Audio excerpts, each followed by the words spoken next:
Assalamualaikum warahmatullahi wabarakatuh. Ila hadratin Nabi Mustafa Rasulullah sallallahu alaihi wasallam wa ila kafatil anbiya'i wal mursalin wa ila jami'al muslimin wal muslimat wal mu'minin wal mu'minat al ahya'i minhum wal amwat. Syai'u lillah lahumul Fatihah. A'udzu billahi minasyaitonir rajim. Bismillahirrahmanirrahim. Alhamdulillahi rabbil alamin. Ar-Rahmanir Rahim. Maliki yaumiddin. Iyyaka na'budu wa iyyaka nasta'in. Ihdinas siratal mustaqim. Siratal ladzina an'amta 'alaihim ghairil maghdubi 'alaihim waladdallin. Alhamdulillahi rabbil alamin. Wassalatu wassalamu ala sayyidina Muhammadin wa ala alihi wa sahbihi ajma'in. Allahumma inna nas'aluka ilman nafi'a warzuqna fahma. Muslimin dan muslimat yang dirahmati Allah sekalian, alhamdulillah pada malam ini dengan kita menunggu waktu solat Isyak secara berjamaah, kita akan sama-sama membacakan beberapa hadis dan juga ilmu pengetahuan untuk dijadikan panduan dan amalan kehidupan kita seharian. Pada pertemuan yang lepas kita telah berbincang hingga ke halaman 131 dan kali ini kita akan teruskan dengan halaman yang ke 132 ya. Perbincangan masih lagi berkenaan dengan surah Al-Fatihah. Surah Al-Fatihah ini marilah kita berikan perhatian. Kerana apa? Kerana surah Al-Fatihah ini merupakan rukun qawli dalam solat seharian kita. Rukun Islam ada 5 yang mana kita kena buat, dan dalam solat itu ada 13 rukun dan salah satunya ialah bacaan surah Al-Fatihah. Maka kita dapat lihat ya bagaimana dekatnya hubungan kita dengan surah Al-Fatihah. Baik. Dalam halaman ini dinyatakan hadis yang lain berkenaan dengan keutamaan kedudukan surah Al-Fatihah. Nabi kita SAW bersabda yang berbunyi, ma unzilat fit Taurah wala fil Injil wala fil Zabur wala fil Furqan mithluha wa innaha sab'un minal mathani wal Quran al-azim alladhi u'tituhu. Tidak pernah diturunkan dalam Taurat, tidak dalam Injil, tidak dalam Zabur, dan tidak dalam Al-Quran, yang ini kelebihan sepertinya. Dan ia sesungguhnya 7 ayat yang diulang-ulang, dan Al-Quran yang agung yang ia telah diberikan kepadaku. Hadis ini diriwayatkan oleh kedua-dua Imam Bukhari dan Imam Muslim. Ini menunjukkan kepada kita betapa hebatnya kedudukan surah Al-Fatihah, yang tidak ada kedudukan surah lain yang setanding kelebihannya seperti dalam surah Al-Fatihah ya. Baik, mari kita lihat apakah terjemahan surah Al-Fatihah yang kita dah baca setiap hari. Kan kita dah masuk tahun baru kan, tahun Hijriah yang baru, tahun Masihi yang baru tahun Cina yang baru. Maka kita sudah beralih ke tahun yang seterusnya. Jadi sebelum ini mungkin kita dah solat belasan tahun puluhan tahun. Kalau dulu kita tak berapa nak faham apakah bacaan kita, maka sekarang ni kita mula nak cuba faham apa yang kita baca. Moga-moga kita boleh khusyuk dalam solat yang kita dirikan. Baik. Dimulakan dengan Bismillahirrahmanirrahim. Ayat yang pertama. Dan dalam hadis yang lain disebutkan bahawa setiap permulaan setiap ibadat yang tidak dimulakan dengan bacaan bismillah maka kurang keberkatannya. Ini antara perkara yang boleh kita jadikan panduan kita dalam hidup kita. Amalan yang dilakukan kita mulakan dengan membaca bismillah. Mudah-mudahan banyak keberkatan yang ada pada perbuatan yang kita lakukan. Baik. Iaitu yang pertama, lihat di situ Bismillahirrahmanirrahim. Dengan nama Allah yang Maha Pemurah lagi Maha Mengasihani. Baik. Apa beza Ar-Rahman dan Ar-Rahim? Ada perbincangan menyebutkan Ar-Rahman ini sifat pemurah Allah Ta'ala yang meliputi kesemua makhluk. tidak kira yang beriman ataupun tidak di dunia ini. Manakala Ar-Rahim ini, yang Maha Mengasihani ini, lebih khusus kepada orang beriman, terutamanya di akhirat nanti. Baik. Berikutnya, alhamdu, segala pujian, lillahi rabbil alamin, segala puji bagi Allah, Tuhan sekalian alam. Lihat di situ digunakan kalimah alamin yang bermaksud apa dia? Lebih dari satu alam ya, banyak alam ya, alam manusia, alam jin, alam barzakh dan seterusnya, banyak alam. Kemudian diulangi lagi ya, Ar-Rahman Ar-Rahim ya, berkenaan dengan sifat Ar-Rahman dan Ar-Rahim Allah Taala. Kemudian Maliki Yaumiddin, kita menyebutkan ya Allah sebagai Tuhan pemilik penguasa hari akhirat nanti, Yaumiddin. Baik. Berikutnya, Iyyaka na'budu wa iyyaka nasta'in, hanya kepadamu kami menyembah dan hanya kepadamu kami memohon perlindungan. Ada perbincangan yang menyatakan bagaimana susun atur ayat ini dimulakan dengan iyyaka. Jika mengikut susunan ayat yang biasa, maka maf'ulun bih ataupun penerima perbuatan itu diletakkan yang berikutnya, na'budu iyyaka. Kalau dalam susunan yang biasalah dalam struktur ayat, namun di sini dimulakan dengan menyebut iyyaka terlebih dahulu. Itu nak menunjukkan penegasan bahawa memang kita menumpukan kepada Allah sahajalah kita menyembah dan kita memohon perlindungan. Baik. Berikutnya, ihdinas siratal mustaqim, tunjukkanlah kami jalan yang lurus. Mengapa dinyatakan ihdinas siratal mustaqim? Adakah kita selama ini sesat? Maka antara pandangan yang diberikan ialah ini menunjukkan kesungguhan kita, mudah-mudahan Allah menetapkan kita pada jalan istiqamah, berterusan berada dalam petunjuk Allah Subhanahu wa taala. Baik. Siratal ladzina an'amta 'alaihim. Tadi dinyatakan kita memohon agar Allah tunjukkan kepada kita jalan yang lurus. Maka di sini dilanjutkan penerangannya, siratal ladzina an'amta 'alaihim, iaitu jalan mereka yang telah engkau kurniakan nikmat ke atas mereka, dan bukannya jalan mereka yang engkau murkai, dan bukannya jalan mereka yang sesat. Jadi kita lihat di situ, inilah surah Al-Fatihah. Dan saya pernah dimaklumkan bahawa surah Al-Fatihah ini dia merangkumi intipati dalam Al-Quran. Pengajaran-pengajaran yang ada dalam Al-Quran dirangkumkan intipatinya dalam surah Al-Fatihah. Dan dalam surah Al-Fatihah ini ada satu ayat yang boleh dikatakan sebagai rangkuman intipati surah ini, iaitulah ayat yang kelima. Ayat yang menceritakan tentang kita menyembah Allah Subhanahu wa taala dan kita memohon perlindungan dengannya. Baik. Itu dia surah Al-Fatihah ya. Mudah-mudahan selepas ini insya-Allah kita dapat lebih menghayati bacaan surah Al-Fatihah kita. Setidak-tidaknya bila kita baca Maliki Yaumiddin, kita boleh ingat bahawa inilah antara destinasi yang kita nak pergi nanti menuju ke hari pembalasan, hari akhirat nanti. Baik. Kita teruskan pada halaman yang berikutnya, halaman 134. Kali ini menceritakan tentang surah Al-Zalzalah. Surah Al-Zalzalah. Bismillahirrahmanirrahim. Ani bin Abbas radhiyallahu anhuma qala Rasulullah sallallahu alaihi wasallam, idza zulzilati ta'dilu nisfal Qur'an, qul huwallahu ahad ta'dilu thulutsal Qur'an, qul ya ayyuhal kafirun ta'dilu rubu'al Qur'an.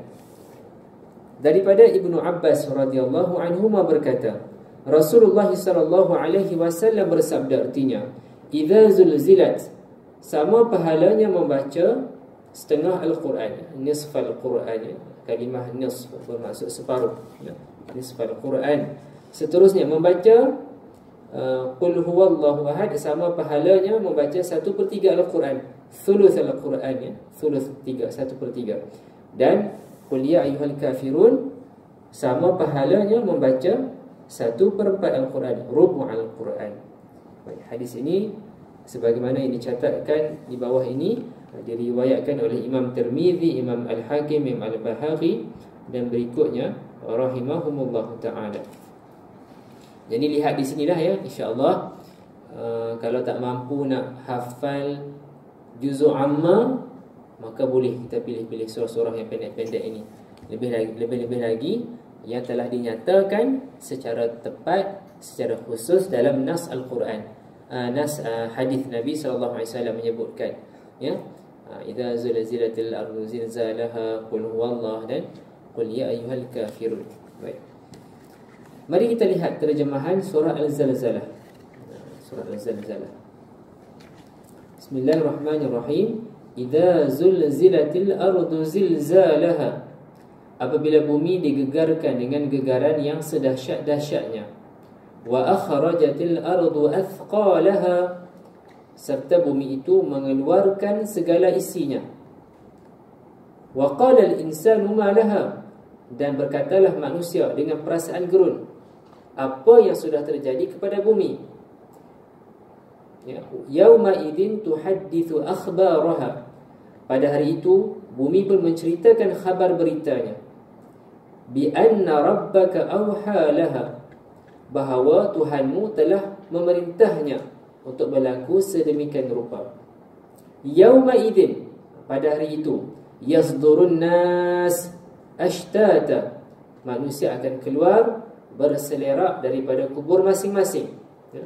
Liyurau a'malahum, untuk diperlihatkan kepada mereka balasan amalan-amalan mereka. Liyurau a'malahum, ya, untuk diperlihatkan balasan amalan-amalan mereka. Dan masuk dua ayat yang terakhir ini, kalau kita menghayati mungkin kita rasa sebutlah ya, faman ya'mal mithqala dzarratin khairan yarah. Maka sesiapa yang berbuat kebajikan walaupun sebesar zarrah, nescaya akan dilihatnya dalam surat amalannya. Dan sebaliknya, waman ya'mal mithqala dzarratin syarran yarah. Dan sesiapa yang berbuat kejahatan walaupun sebesar zarrah, nescaya akan dilihatnya dalam surat amalannya. Maka lihat ya, betapa Allah Subhanahu wa taala itu Maha mengetahui, Maha mengadili. Maka setiap amalan kita ini akan dicatatkan dalam kebajikan kita, rekod kita, dan kita akan lihat nanti. Baik. Itu dia surah Al-Zalzalah ya. Surah Al-Zalzalah. Bagaimana dimulakan ya dengan kalimah zilzal ya. Gegaran bumi sedahsyat-dahsyatnya. Okey, baik. Berikutnya surah Al-Kafirun. Surah Al-Kafirun pada halaman 136. An Aisyah binti Sa'd radhiyallahu anhuma. Radhiyallahu anha, maaf ya, radhiyallahu anha. Annaha sami'at abaha qala Rasulullah sallallahu alaihi wasallam man qara'a qul huwallahu ahad faka'annama qara'a thuluthal Qur'an wa man qara'a qul ya ayyuhal kafirun faka'annama qara'a rubu'al Qur'an. Daripada Aisyah binti Sa'd radhiyallahu anha, dia pernah mendengar ayahnya berkata, Rasulullah sallallahu alaihi wasallam bersabda, sesiapa yang membaca qul huwallahu ahad, iaitu surah Al-Ikhlas sekali, maka seolah-olah dia membaca sepertiga Al-Quran. Dan sesiapa yang membaca qul ya ayyuhal kafirun, iaitu surah Al-Kafirun, maka seolah-olah dia membaca 1/4 Al-Quran. Baik. Itu panduan yang boleh kita lihat, dijadikan rujukan kepada kita, maka boleh dimasukkan dalam bacaan-bacaan harian kita untuk dijadikan zikir harian kita ya, insya-Allah. Surah Qul Huwallah dan surah Al-Kafirun ya, sebagaimana yang dinyatakan dalam hadis sebelum ini pun ya. Maka hadis ini sekali lagi menyatakan ya keutamaan surah Al-Kafirun dan surah Al-Ikhlas ya. Baik. Dalam hadis yang lain, Rasulullah bersabda kepada Naufal dengan sabda baginda, Iqra' Qul Huwallahu ahad thumma nam ala khatimatiha fa innaha bara'atun minasyirk. Hadis yang diriwayatkan oleh Imam Abu Dawud, Imam Tirmizi, Imam Nasa'i yang mana Nabi berpesan, menyatakan bacalah qul huwallahu ahad, kemudian tidur selepas membacanya, kerana ia adalah pembebasan daripada syirik. Baik. Jadi ini antara doa ataupun zikir yang boleh kita baca sebelum kita nak tidur. Setidak-tidaknya paling sikit lah kan, kita dah belajar masa sekolah rendah dulu ke sekolah menengah, kita baca doa sebelum tidur. Maka yang lain boleh kita baca surah Al-Ikhlas, surah 3 Qul, surah ayat kursi. Itu antaranya. Dan satu lagi, niatkan bahawa tidur kita ini esok nak bangun nak buat apa? Kita nak bangun solat fardu subuh. Itu tujuan kita tidur. Bukan sekadar kita nak hilangkan mengantuk sahaja, tidak. Kita nak rehat supaya esok ada kekuatan nak bangun balik, nak tunaikan perintah Allah Ta'ala untuk kita solat fardu subuh. Itu masukkan dalam niat kita tidur. Maka insya-Allah, kalaulah kita tidur 6 jam itu, insya-Allah 6 jam yang orang kata apa, ada nilai pahalanya. Bukannya 6 jam yang tidur kosong macam tu saja ya. Baik. Surah Al-Kafirun dan terjemahannya. Bismillahirrahmanirrahim. Qul ya ayyuhal kafirun, katakanlah wahai orang-orang kafir. La a'budu ma ta'budun, kami tak menyembah, aku tidak menyembah apa yang kalian sembahkan. Wala antum a'biduna ma a'bud, dan kamu pula tidak menyembah apa yang aku sembah. Wala ana 'abidum ma 'abadtum, dan aku tidak menyembah apa yang kamu sembah. Wala antum 'abiduna ma a'bud, dan kamu tidak menyembah apa yang aku sembah. Lakum dinukum waliyadin, bagi kamu agama kamu dan bagiku agamaku. Ini surah Al-Kafirun ini menunjukkan kepada kita asas prinsip akidah kita. Tidak ada toleransi dan tidak boleh ada negotiation. Tidak boleh. Memang kita berpegang teguh ya. Lakum dinukum dan waliyadin ya. Itu surah Al-Kafirun. Baik. Surah Al-Kafirun ni kalau dari segi tajwidnya ada banyak mat apa ni? Mat apa? Mat jaiz, mat jaiz munfasil ya. Dekat mana tu? Qul ya ayyuhal kafirun la a'budu ma ta'budun, dan seterusnya. Iaitu pertemuan antara huruf mat dengan hamzah dalam dua kalimah yang berbeza. Jika mengikut disiplin bacaan Al-Quran, yang mana kita mengambil bacaan sebagaimana daripada tariq riwayat Hafs an Asim, mengikut tariq yang disampaikan kepada kita, yang kita belajar, maka di sini berapa panjang bacaannya. Jika mengikut disiplin ilmu qiraat, maka di sini apa yang saya belajar, kita baca 5 harakat ya. Ada yang baca 2 tapi kalau kita perhalusi secara disiplin ilmu qiraat, maka yang ini kita baca 5 ya. Qul ya ayyuhal kafirun la a'budu ma ta'budun ila akhir ayat ya. Berikan perhatian ya. Itu dia surah Al-Kafirun. Surah Al-Kafirun. Seterusnya pada halaman 139, surah Al-Ikhlas. An Abi Darda radhiyallahu anhu 'anil Nabi sallallahu alaihi wasallam, ay'ajizu ahadukum an yaqra'a fi lailatin thuluthal Qur'an? Qalu wa kaifa yaqra'u thuluthal Qur'an? Qala sallallahu alaihi wasallam, qul huwallahu ahad ta'dilu thuluthal Qur'an. Daripada Abu Darda radhiyallahu anhu, daripada Nabi sallallahu alaihi wasallam, Nabi bersabda, Nabi mulakan dengan pertanyaan ya. Lihat di sini ya, pertanyaannya dimulakan ya. Ay'ajizu ahadukum, adakah lemah dalam kalangan kamu untuk membaca 1/3 Al-Quran pada waktu malam, pada satu malam? Sahabat bertanya, bagaimana mungkin nak membaca 1/3 Al-Quran pada satu malam wahai Rasulullah? Baginda menjawab, qul huwallahu ahad, yakni sekali membacanya menyamai membaca 1/3 Al-Quran. Maka lihat di sini ya tuan-tuan dan puan sekalian, pada malam ini 3 kali kita dah baca hadis yang menyebutkan keutamaan surah Al-Ikhlas. Qul huwallahu ahad ya. Baik. Kita lihat ya terjemahan surah Al-Ikhlas. Kerana surah ini membicarakan perkara yang mendasar ya, perkara akidah. Kita lihat ya, qul huwallahu ahad. Katakanlah wahai Muhammad, Tuhanku ialah Allah yang Maha Esa. Allahus Samad, Allah yang menjadi tumpuan sekalian makhluk. Dan untuk memohon sebarang hajat. Lam yalid wa lam yulad. Allah tidak beranak dan dia pula tidak diperanakkan.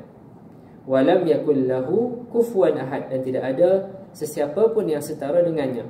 Maka di sini ya sangat besar penekanan akidah yang benar. Kerana sebahagian kepercayaan mempercayai adanya anak Tuhan ya. Akidah yang batilah ya, akidah yang sesat. Di sini surah Al-Ikhlas menyatakan dengan jelas keesaan Allah Subhanahu wa taala. Baik. Dalam hadis yang lain, Sayyidina Abu Hurairah radhiyallahu anhu berkata, "Aqbaltu ma'an Nabi sallallahu alaihi wasallam fasami'a rajulan yaqra'u qul huwallahu ahad, faqala Rasulullah sallallahu alaihi wasallam, wajabat. Qultu wa ma wajabat? Qala sallallahu alaihi wasallam, al-jannah." Aku datang bersama Nabi sallallahu alaihi wasallam. Lalu baginda mendengar seorang lelaki membaca Qul huwallahu ahad, Allahus samad. Lalu Nabi bersabda, telah wajib. Aku, yakni Abu Hurairah bertanya, apa yang telah wajib itu wahai Rasulullah? Baginda menjawab, syurga. Hadis yang diriwayatkan oleh Imam Tirmizi ya. Ini salah satu hadis yang lain yang menyebutkan tentang keutamaan surah Al-Ikhlas. Baik. Berikutnya di sini dinyatakan pula bagaimana amalan yang boleh dilaksanakan ya, secara bilangan ya. Di sini dinyatakan ya, an Mu'adz ibn Anas al-Juhani qala Rasulullah sallallahu alaihi wasallam, man qara'a qul huwallahu ahad hatta yakhtimaha 10 marrat banallahu lahu qasran fil jannah. Sesiapa yang membaca qul huwallahu ahad Al-Ikhlas sehingga akhir surah sebanyak 10 kali, Allah akan membina sebuah istana baginya di dalam syurga. Itu amalan yang boleh dilakukan ya, surah Al-Ikhlas. Apa yang pasti, kita sebagai hamba Allah Subhanahu wa taala, umat Nabi Muhammad sallallahu alaihi wasallam yang beriman dengan hari akhirat, beriman dengan keadilan Allah Subhanahu wa taala, beriman dengan pemurahnya Allah Subhanahu wa taala, kita dah tak akan risau dah. Insya-Allah apa sahaja kebajikan yang kita lakukan, semuanya itu akan mendapat ganjaran di sisi Allah Subhanahu wa taala. Baik.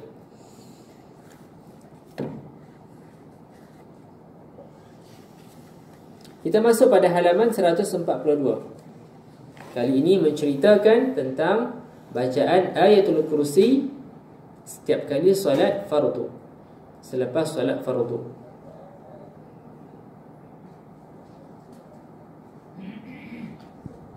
An Abi Umamah radhiyallahu anhu yaqul qala Rasulullah sallallahu alaihi wasallam, man qara'a ayatal kursi dubura kulli salatin maktubatin lam yamna'hu min dukhulil jannah illa al-maut. Daripada Sayyidina Abu Umamah Al-Bahili radhiyallahu anhu berkata, Rasulullah bersabda sallallahu alaihi wasallam, siapa yang membaca ayat Al-Kursi setiap kali selepas solat fardu, tidak ada yang boleh menghalangnya daripada memasuki syurga melainkan kematian. Namun perkara ini perlu difahami dengan kerangka yang lebih integrated lah. Dia tak boleh baca ini sahaja dan dia menafikan rukun-rukun Islam yang lain. Macam kita dah bincang sebelum ini, kita nak mengaji agama pun perlu berstruktur lah, berstruktur dan ada rangka kefahaman yang lebih menyeluruh dan terhubung. Bukan kata dia baca hadis ni sahaja, dia baca ayat kursi saja selepas solat, tapi tak bayar zakat, tapi tak puasa, tak kenal lah tu.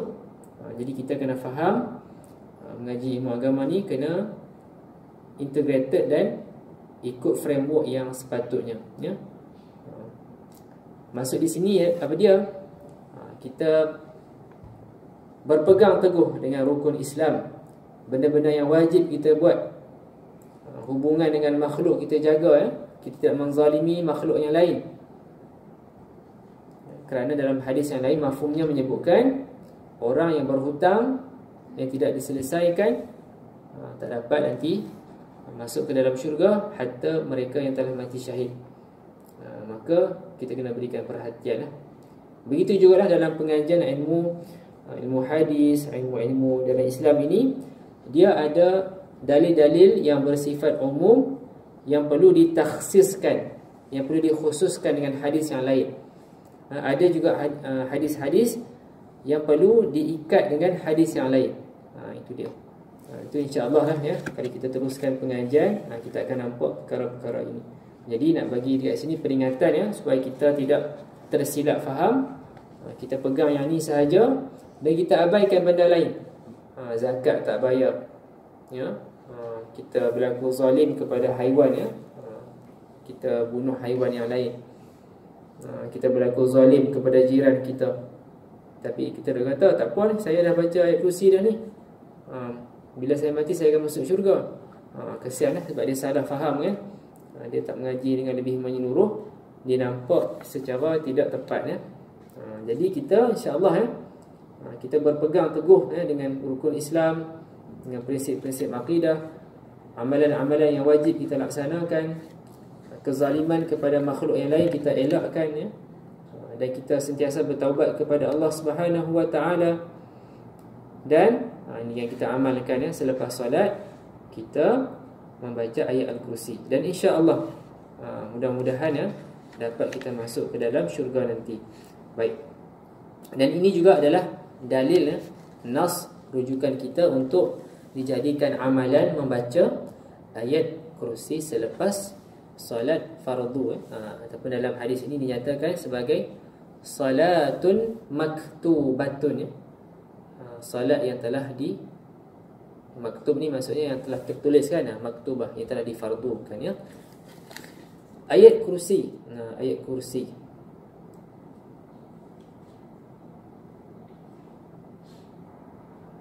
Ada terjemahan, ya, surah ayat Kursi ni.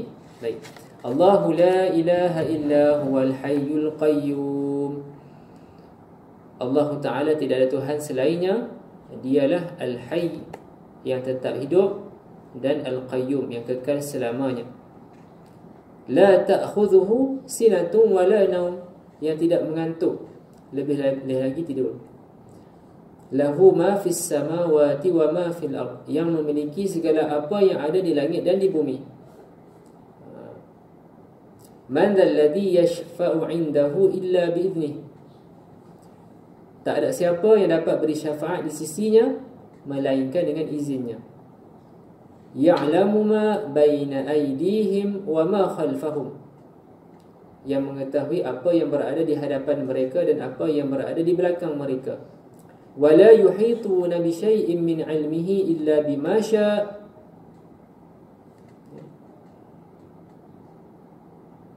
Wala yuhituna bi syai'in min 'ilmihi illa bima syaa', sedang mereka tidak mengetahui sesuatu pun daripada ilmu Allah melainkan apa yang Allah kehendaki. Wasi'a kursiyyuhus samawati wal ard, luasnya kursi Allah itu meliputi langit dan bumi. Wala ya'uduhu hifdhuhuma, dan tiadalah menjadi keberatan bagi Allah untuk menjaga dan memelihara kedua-duanya. Wa huwal 'aliyyul 'azim, dan Allah Maha tinggi lagi Maha besar. Di surah surah Al-Baqarah ayat Kursi. Kalau nak lebih seronok faham, kena buka ni dah kitab tafsir, kan. Banyak lagi keterangan syarahan para ulama berkenaan dengan ayatul Kursi. Kalau kita, masyarakat kita ni associate dengan apa ni, ayat Kursi ni. Kalau takut, kan, nampak benda-benda pelik, kan, baca ayat Kursi. Dah terdidik daripada kecil, kan. Betul lah, kan, kita mohon dengan Allah Ta'ala. Tapi kalau saya duk teringat tu dah dari kecil, kan. Kalau takut lah, kan, benda-benda lain nak nampak, kan, baca ayat Kursi, kan. Tapi dalam ayat kursi ni semua membicarakan benda-benda yang agung, membicarakan tentang keesaan Allah Ta'ala, ya, sifat-sifat Allah Ta'ala, apa yang Allah Ta'ala miliki, ilmu Allah Subhanahu Wa Ta'ala dan seumpamanya. Sangat besar ya perbincangan dalam surah Al-Baqarah ayat kursi. Baik. Jadi insya-Allah lah, masuk dalam radar kita lah, masuk dalam dashboard kita harian kita ni, insya-Allah surah-surah ini kita baca. Surah Al-Zalzalah, surah Al-Kafirun, surah Al-Ikhlas, ayatul kursi menjadi amalan kita ya. Baik, kita masuk pada halaman 144. Membaca dua ayat terakhir dalam surah Al-Baqarah. An Abi Mas'ud radhiyallahu anhu qala qala Rasulullah sallallahu alaihi wasallam man qara'a bil ayatain min akhiri suratil Baqarah fi lailatin kafatah. Daripada Abu Mas'ud radhiyallahu anhu berkata, Nabi SAW bersabda, siapa yang membaca dua ayat terakhir daripada surah Al-Baqarah pada satu malam, maka dua ayat tersebut telah mencukupkannya. Okay. Kita lihat footnote di bawah itu. Hadis ini diriwayatkan Imam Bukhari. Keterangan menyatakan, ulama menyatakan yang dimaksud dengan mencukupkan ini ialah termasuklah mencukupkannya untuk bangun malam, membaca Al-Quran baik dalam solat ataupun dua solat, pahala amalan kebaikan dalam perkara akidah, kerana dua ayat tersebut meliputi perkara iman dan amal soleh secara umum, dan menjaganya daripada keburukan jin dan manusia. Sekali lagi lah,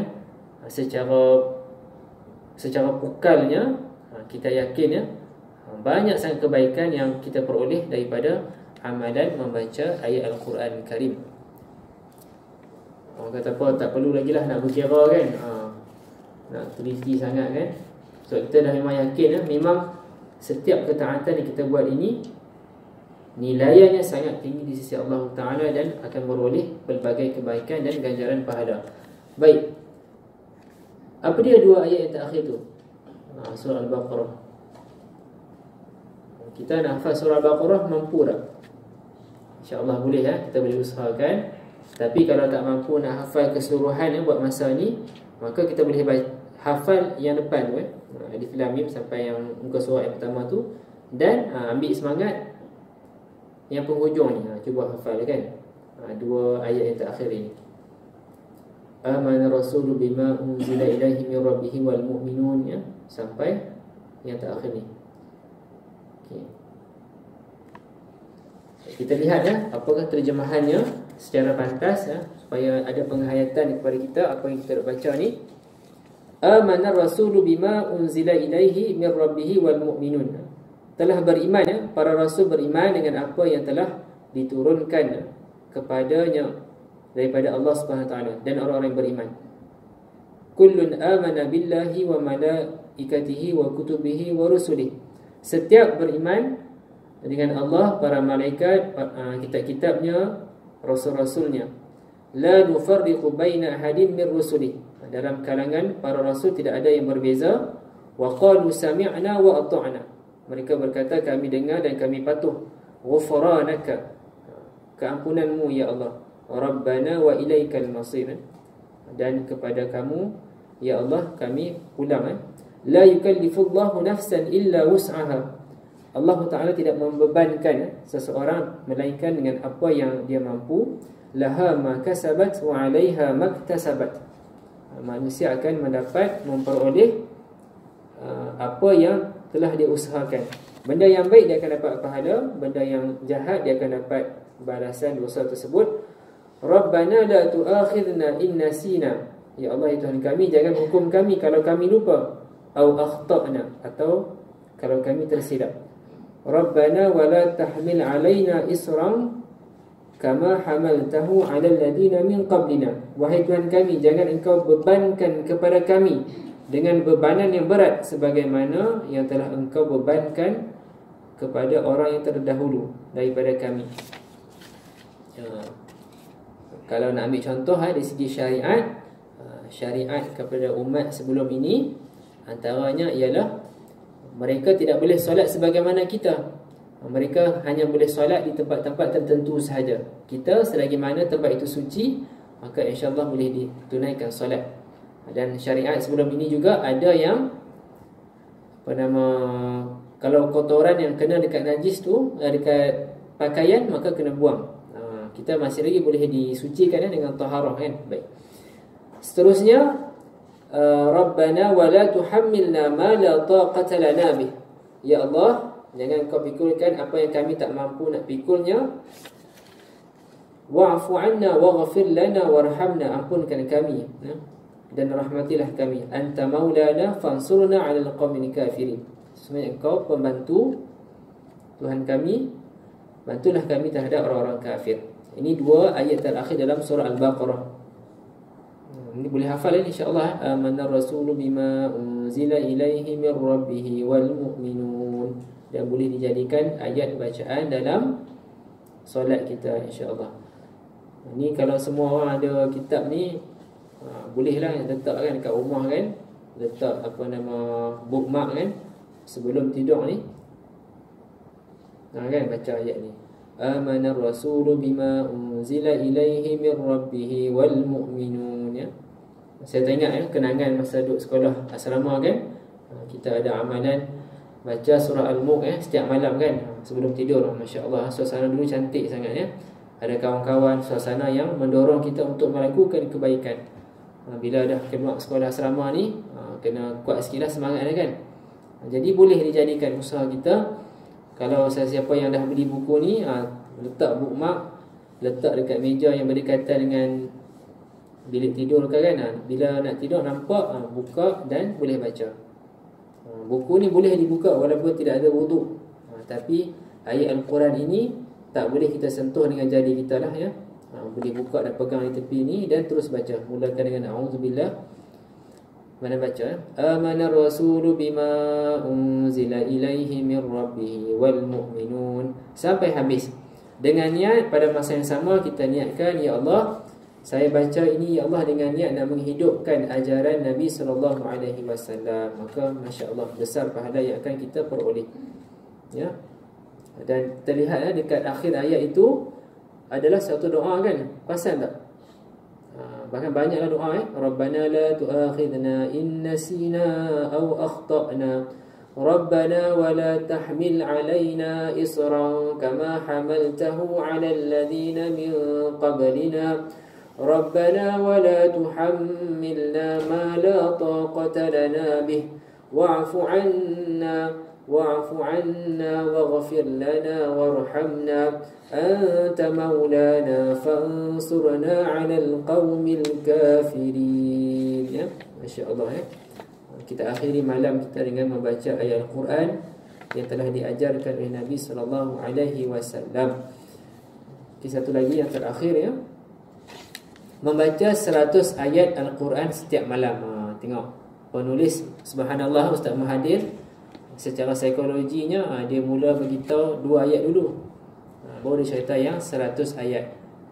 Kalau kita terus baca 1 ayat kita rasa penat kan. Jadi dia mulakan dengan 2 ayat terlebih dahulu, rasa ringan sikit lah kan. Jadi yang pilihan yang kedua, mulakan dengan 2 ayat terlebih dahulu.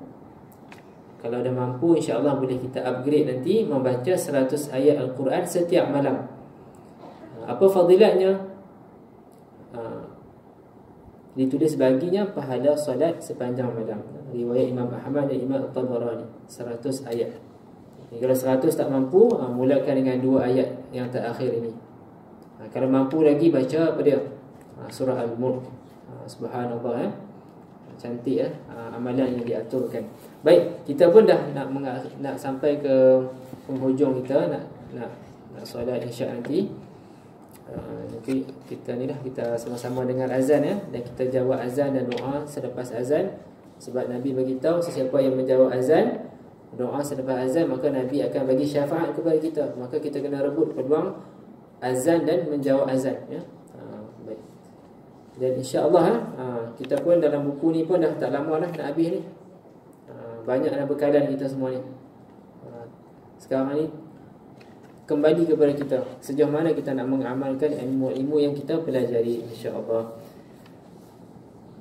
Hadza wabillahi taufiq wal hidayah. Wassalamualaikum warahmatullahi wabarakatuh. Syukran lakum.